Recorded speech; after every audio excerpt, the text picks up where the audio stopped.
Now, what makes art art? Is it the uniqueness of expression? How original it is? Well, I believe on top of evoking emotion, what gives art its power is its cultural context. Anthropologist Marimba Ani asserts that culture is powerful. It gives us identity. It gives us a reason for surviving. And then it tells us who we should live for and who we should die for if we have to. It also puts us into a system of accountability. We are accountable to our ancestors. Sinners investigates the phenomena of cultural worldview through an African lens and how it can be used to determine who is actually for the culture with the character Mary. Now, Mary is a black woman who has learned to use her white passing privilege to her advantage in the 1930s South. Throughout the film, Mary is depicted as having a deep understanding and comfortability around black culture. While many who have seen the film would deem her as just white with just a drop of blackness, or, she's really just a white woman, it's vital now to understand how she moves and operates in the world, her worldview, as this would deem what group of people she is culturally aligned with. We can start with the fact that Mary does acknowledge her white and black heritage. She also dismisses her white heritage in the film with such lines as, "I didn't want to be white, I wanted to be with you." Additionally, she intimately builds camaraderie with many black characters, including Sammy, Cornbread, Annie, and of course Stack. And we see in the film that Annie goes as far as to call her family when Remick asks, "How'd she get in?" Moments that contrast this behavior is when Mary uses her white passing privilege to try to convince Remick to pay for entry into the juke joint. Now, if she was shown actively using her white privilege and behavior to the full extent like Remick does, like, he lied to the white KKK couple and threw pejoratives towards the Native Americans to align with that couple's racism, only to slaughter them, I would then argue that Mary has a worldview that seeks power, control, and destruction. But she doesn't represent these behaviors until inducted into Remick's vampire coven. This insinuates that no matter what your worldview or heritage, understanding the difference between cultural worldview is the key to understanding who should be invited into African practices. Because white people are a very recent invention, first of all. And I say invention. And in America, for example, it's very clear in a sense. The people who came here for great complex of reasons, none of which they've faced yet, which is part of their problem. And were not white before they got here. They were Irish, or English, or Polish, or Dutch, or German. They didn't become white until they got here. And they had to become white here in self-defense because I was here. And I was here for them. I was here to work for them, to keep them white, in fact. The film understands that the African diaspora is up against cultural antagonism from a culture that seeks to affirm its cultural power by subjugating what it seeks to control. As seen with Remick and those he turns into vampires, they become a hive mind, a cult. Remick's one desire is to be connected to his Irish ancestors whom vampirism has stripped him from. He's seen the beauty and the ancestral energy of Sammy's performance, but instead of connecting to his vampiric followers' pain, like Sammy does with blues music, Remick needs to consume not only just blood, but culture, stories, and experiences he has lost under his cult-like ideology. Remick is the representation of white indoctrination. He tries to emulate the knowledge and behavior of Black and Chinese culture to fit in and get others to join his following. Cults and cult-like behavior endanger their participants by offering pseudo-liberation through ideologies that proclaim to embody one form of action, but in actuality, move in a completely contradictory way.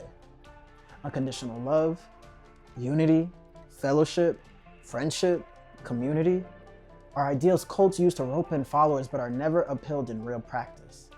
Once you believe in the cult, they will strip away an individual's agency and freedom via their own rituals. This is seen in the film as anyone who is turned into a vampire is unable to stand in the sun, and they can't go outside. And we always like to be outside. Now, as a side note, let's talk about Walt Disney, Nike, and Google, because these are all cults, and the former has constricted our brother Coogler into making films called Black Panther, where a white CIA agent helps a black person, but you can't tell me who Remick and Sammy is in this scenario in the real world. The system has got our brother Coogler jacked up. This movie is just as much about how these industry systems have impacted the films Coogler makes for the culture, and how those systems have used him to make their billions while they continue to disregard Black people and Black audiences. Coogler doesn't own Black Panther, but he did all that work to make it what it is. How right is that? Now, speaking of cults, I think we need to talk about the Christian church, Hoodoo, and the role both play in Sinners, and how it relates to African Americans here and now. First off, let's acknowledge the history that Christianity has had with African people. The Christian Bible's rhetoric was used to further indoctrinate African natives in Eurocentric ideology, meant to control our behavior and way of thinking, and this is very similar to Remick and his vampiric cult. In the film, Ryan Coogler acknowledges this history with Remick's speech to Sammy. The man who stole my father's land forced these words upon us. Oh, I hated those men, but the words still bring me comfort. With Sammy's baptism in the lake, we are reinforced Africans weren't the only culture Christianity colonized. Now, Sammy's dad demonizing Sammy's musical talent is similar to how Christian missionaries historically have shunned traditional African ways of rituals, worshiping the orishas, and the gods in all living things. Our way of life was demonic to them and their faith. In the film, Coogler tactfully ties in the history of Christianity with their rhetoric and line of behavior. With Sammy choosing to leave after his dad ignores his obvious pain and suffering in lieu of praising a God that didn't save Sammy from a night of terror, this moment shows that Coogler is encouraging audiences to choose a similar path of freedom from religious shackles. Fortunately, Coogler doesn't leave us empty-handed due to his portrayal of Hoodoo in the film. Mojo bags, haints, high John, prayers. Dr. Yvonne Chirot, the Hoodoo consultant on Sinners, defines Hoodoo on her website as drawing copiously from traditional religious sources, including ideas of sacredness, cosmic order, notions of superhuman forces and powers, and concepts of reciprocity and engagement between people and the spiritual world. Hoodoo developed hundreds of years ago as enslaved people interacted with the local ecologies in which they found themselves. So instead of being reconstituted as other African-derived religions, Hoodoo was born of the fragmentation of indigenous African religions, okay? Commonly called the grease bag, conjure bag, or known in Sinners as the mojo bag, Annie gives Smoke an amulet that provides protection. It protects Smoke from being bit by Stack, it protects Stack from death, and we can infer it would have protected Smoke from the clan had he not removed it to be with Annie and his baby in the afterlife. Additionally, Annie did a divination practice called bone throwing or bone casting to get knowledge on which direction to go after understanding that the whole juke joint crew was dealing with vampires.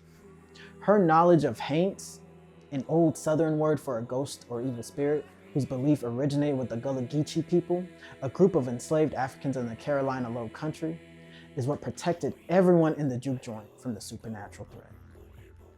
Annie, being well versed in the relationships between the living and dead, encourages us to culturally shun colonial thinking and use our own traditional practices to craft a path to freedom. Like Delta Slim says, Blues, it wasn't forced on us like that religion. No, sir.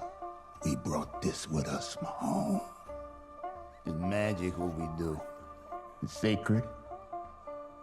It's big.